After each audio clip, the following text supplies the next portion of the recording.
kabarnya hari ini adik-adik? Semoga kita semua selalu diberikan kesehatan dan dijauhkan dari segala penyakit. Mengingat karena kita masih dalam keadaan pandemi virus corona yang tidak memungkinkan kita untuk belajar secara tatap muka seperti mana biasanya. Maka kali ini kita akan belajar secara daring mengenai materi kurban dan akikah. Sebelum memulai pembelajaran, kakak ingin memperkenalkan diri kakak terlebih dahulu kepada kalian. Jadi nama kakak Amaliani Zairini Huda. Kakak adalah mahasiswi magang dari kampus UIN Antasari Banjarmasin.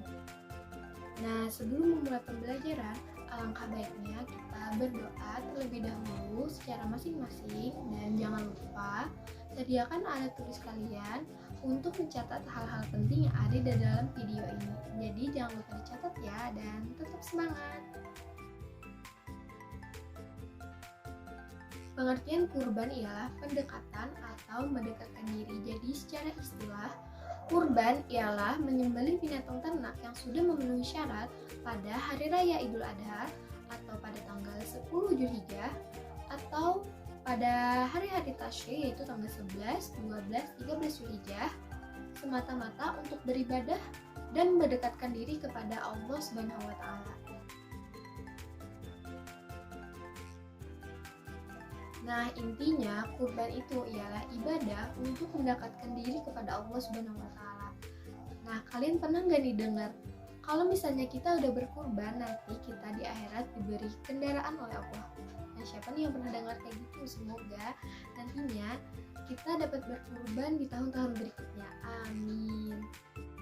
Nah, kita lanjut mengenai hukum berkurban. Apa sih hukum berkurban itu? Jadi, hukum berkurban itu adalah sunnah muakkad bagi orang yang sudah memenuhi syarat. Jadi, ada beberapa syarat sebelum seseorang itu melakukan ibadah kurban. Jadi, yang pertama itu syaratnya dia harus beragama Islam. Yang kedua, dia harus merdeka. Yang ketiga, dia itu harus balik berakal. Dan yang keempat, dia itu harus orang yang mampu untuk berkurban. Nah, hukum berkurban ini bisa jadi wajib loh bila dalam bentuk nazar atau janji. Misalnya nih, kalau aku mendapatkan juara kelas, nanti aku akan berkurban tahun ini. Nah, jadi seseorang yang mengucapkan nazar atau janji itu, dia hukumnya wajib untuk berkurban. Jika sudah memenuhi syarat dalam berkurban, maka segeralah untuk berkurban. Namun, jika seseorang itu sudah memenuhi syarat tetapi dia tidak melaksanakan ibadah kurban, maka dia adalah termasuk orang yang tercela dan sangat dibenci oleh Rasulullah SAW. Seperti dalam Al-Quran pada surah Al-Kautsar, yaitu Bismillahirrahmanirrahim, Inna a'toinakal kautsar washolli lirabbika wanhar inna syani'aka huwal abtar. Yang artinya sesungguhnya kami telah memberikan kamu nikmat yang banyak, maka dirikanlah sholat karena Tuhanmu dan berkurbanlah.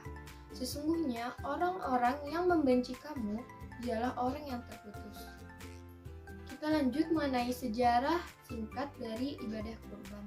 Jadi orang yang pertama kali melakukan ibadah kurban di muka bumi ini adalah Nabi Ibrahim dan Nabi Ismail.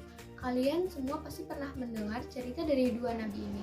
Bahkan cerita ini sudah Allah jelaskan di dalam Al-Quran dalam surah As-Saffat ayat 102. Suatu ketika Nabi Ibrahim itu bermimpi menyembelih putranya, yaitu Nabi Ismail alaihissalam, untuk penyembahan kepada Allah Subhanahu wa taala. Setelah mendengar mimpi tersebut, Nabi Ismail pun langsung meminta ayahnya untuk melakukan mimpi tersebut. Kemudian dengan keikhlasan hati, keesokan harinya pun Nabi Ismail dan Nabi Ibrahim berjalan ke tempat di mana Nabi Ibrahim bermimpi, yaitu di kota Mina di Mekah. Nah, ketika di perjalanan itu, syaitan terus mengganggu Nabi Ibrahim dalam melakukan niatnya. Sebanyak 3 kali syaitan mencoba menggoda Nabi Ibrahim untuk mengurungkan niatnya menyembelih Nabi Ismail. Pada saat syaitan datang, Nabi Ibrahim melempari syaitan dengan 7 kerikil dengan membaca Bismillahirrahmanirrahim. Peristiwa ini dipraktekkan dalam ibadah haji, yaitu dalam melempar jumroh. Nah, kemudian sesampainya Nabi Ibrahim dan Nabi Ismail ini di tempat, pada saat Nabi Ibrahim ingin menyembelih Nabi Ismail dengan keadaan siap, maka di situ tanpa disadari Allah Subhanahu wa taala telah mengganti Nabi Ismail dengan seekor domba. Nah, itulah sejarah singkat mengenai ibadah kurban. Kemudian kita lanjut mengenai ketentuan hewan kurban meliputi jenis dan syarat hewan kurban tersebut. Hewan kurban hanya boleh dari kalangan bahimatul an'am, yaitu hewan yang diternakan untuk diperah susunya dan dikonsumsi dagingnya seperti unta, sapi, kerbau, domba, dan kambing. 1 ekor kambing hanya untuk kurban 1 orang, sedangkan 1 ekor sapi atau 1 ekor unta bisa untuk kurban 7 orang. Adapun syarat-syarat hewan kurban yaitu yang pertama cukup umur. Nah, syarat cukup umur ini berbeda pada setiap masing-masing binatang kurban. Yang pertama, unta. Yang kedua, sapi atau kerbau. Yang ketiga, kambing. Yang keempat, domba. Nah, itulah perbedaan cukup umur dari hewan-hewan kurban. Syarat yang kedua yaitu hewan kurban harus berbadan sehat, tidak boleh cacat, atau dalam keadaan hamil. Kita lanjut mengenai waktu dan tempat penyembelihan hewan kurban. Yang pertama mengenai waktunya. Waktu yang pertama yaitu pada Hari Raya Idul Adha pada tanggal 10 Zulhijjah. Yang kedua, pada hari Tasyrik yaitu pada tanggal 11, 12, dan 13 Zulhijjah. Mengenai tempat penyembelihan, disunahkan di dekat dengan pelaksanaan sholat Idul Adha, sebagaimana hadis yang diriwayatkan oleh Bukhari, karena Rasulullah SAW yadbahu wa yanharu bil musolli, yang artinya Nabi SAW biasanya menyembelih kurban di dekat tempat pelaksanaan sholat Id. Hadis riwayat Bukhari. Mengenai sunnah-sunnah sebelum berkurban, yang pertama yaitu hewan kurban itu sunnah dipotong sendiri oleh orang yang berkurban jika orang yang berkurban itu adalah laki-laki, sebagaimana yang dilakukan oleh Rasulullah SAW.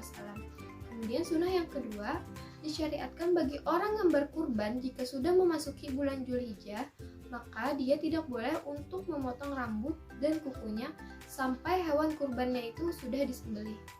Sunnah yang ketiga yaitu daging kurban itu dibagi secara mentah kepada fakir miskin dengan ketentuan sepertiga untuk orang yang berkurban dan keluarganya, sepertiga untuk dibagikan kepada fakir miskin, dan sepertiganya lagi diberikan untuk masyarakat terdekat. Kita lanjut mengenai tata cara penyembelihan hewan kurban. Nah, setelah ini kakak ada menampilkan video mengenai tata cara penyembelihan hewan kurban yang benar. Kali ini kami akan membahas tata cara menyembelih hewan kurban sesuai dengan syariat Islam. 1. Hewan harus dihadapkan ke arah kiblat sewaktu menyembelih. Yang kedua adalah menyembelih dengan cara yang baik, yakni menggunakan alat yang tajam dan dilewatkan pada bagian tubuh yang akan disembelih dengan kuat dan dengan cepat. Yang ketiga, hewan selain onta disembelih dalam posisi lambung yang sebelah kiri berada di bawah. Jika penyembelih kesulitan bekerja dengan tangannya dalam posisi seperti itu, maka penyembelihan dilakukan dengan posisi lambung kanan berada di bawah. Dengan cara posisi inilah lebih menyenangkan hewan kurban dan lebih mudah bagi penyembelih. Yang keempat, memutus tenggorokan dan kerongkongan di samping memutus 2 pembuluh darah besar di leher. Yang kelima adalah tidak menampakkan pisau kepada hewan pada saat mengasah. Hewan tersebut seharusnya hanya melihat pisau pada saat menyembelih. Begitu pula juga dengan hewan-hewan yang belum disembelih. Jangan mereka itu ditempatkan di tempat yang dekat dengan hewan yang akan disembelih atau tempat penyembelihannya. Letakkan agak jauh sehingga mereka tidak dapat melihat atau mendengar atau merasakan atau mencium bau darah, karena itu hanya akan membuat hewan-hewan tersebut stres yang akan berakibat pada daging yang lebih keras daripada biasanya. Yang keenam adalah membaca takbir setelah membaca bismillah, seperti Allah firmankan pada surat Al-An'am ayat 121, A'udzubillahi minasyaitonirrajim. Janganlah kamu memakan hewan-hewan yang tidak disebut namanya dengan nama Allah ketika menyembelihnya. Sesungguhnya perbuatan yang semacam itu adalah suatu kefasikan. Yang ketujuh, setelah membaca bismillah dan bertakbir, kemudian menyebutkan nama-nama orang yang menjadi tujuan kurban atau akikah dan berdoa kepada Allah semoga Allah menerima ibadah-ibadah mereka. Oleh karenanya, sangat disarankan untuk orang-orang yang berkurban untuk turut hadir ketika penyembelihan. Dan jika berhalangan atau karena lokasinya jauh, maka panitia kurban wajib merekamnya baik berupa video maupun foto untuk dikirimkan kepada sohibul kurban. Itulah video mengenai tata cara penyembelihan hewan kurban. Nah, setelah mendengar penjelasan dari kakak dan menonton video tersebut, apa sih sebenarnya hikmah yang dapat diambil dari ibadah kurban ini? Nah, hikmah dari ibadah kurban ini ialah selain mendekatkan diri kepada Allah, ibadah kurban ini adalah termasuk ibadah sosial. Ibadah kurban ini juga mengajarkan kita untuk bertakwa dan selalu berserah diri kepada Allah Subhanahu wa taala. Hikmah lainnya yaitu mengikis sifat tamak, menjalin hubungan kasih sayang kepada sesama manusia, ikut melengkapkan gizi masyarakat, bersyukur kepada Allah atas karunia yang telah diberi Allah, dan yang terakhir menghidupkan ajaran Nabi Ibrahim alaihissalam. Kemudian kita lanjut mengenai akikah. Pengertian akikah. Secara bahasa, akikah adalah rambut yang tumbuh di atas kepala anak yang baru lahir. Kemudian secara istilah, akikah adalah penyembelihan hewan yang berkenaan dengan kelahiran anak sebagai ungkapan rasa syukur atas kelahiran anak tersebut. Nah, jadi ibadah akikah ini adalah ungkapan rasa syukur kedua orang tua kepada Allah Subhanahu wa taala mengenai hewan anaknya. 2 kambing untuk 1 orang anak laki-laki dan 1 kambing untuk 1 anak perempuan. Mengenai hewan dan pemanfaatan daging sama seperti hewan kurban. Tetapi daging akikah ini sunnah dimasak terlebih dahulu sebelum dibagikan.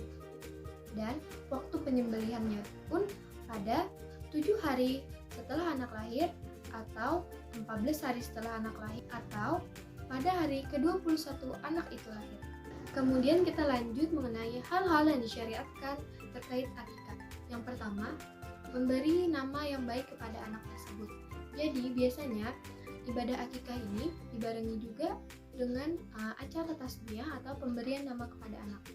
Nah, setelah itu sunnah mencukur atau menggundul habis rambut anak tersebut dan bersedekah seberat rambut anak tersebut.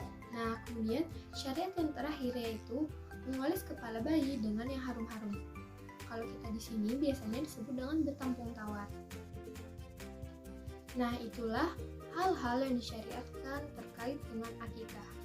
Kemudian kita lanjut mengenai hikmah adanya ibadah akikah ini. Jadi hikmah yang pertama di sini adalah merupakan bentuk takarub atau pendekatan diri kepada Allah Subhanahu wa taala sekaligus sebagai wujud rasa syukur atas karunia yang dianugerahkan Allah Subhanahu wa taala. Kemudian menambahkan kecintaan anak kepada orang tua, mewujudkan hubungan yang baik sesama tetangga maupun saudara dengan ikut merasakan kegembiraan atas kelahiran seorang anak tersebut. Kemudian akikah ini merupakan tebusan hutang anak untuk memberikan syafaat bagi kedua orang tuanya kelak pada hari perhitungan. Selanjutnya, akikah sebagai sarana menampakkan rasa gembira dalam melaksanakan syariat Islam dan bertambahnya keturunan mukminin yang akan memperbanyak umat Rasulullah SAW. Nah, itulah beberapa hikmah yang dapat kita ambil dari ibadah akikah ini. Nah, kemudian kita lanjut mengenai perbedaan kurban dan akikah. Jadi, perbedaan kurban dan akikah itu adalah, nah di samping kakak ini ada penjelasan mengenai perbedaan dari ibadah kurban dan akikah. Nah, kemudian doa atau bacaan yang dibaca ketika kurban atau akikah.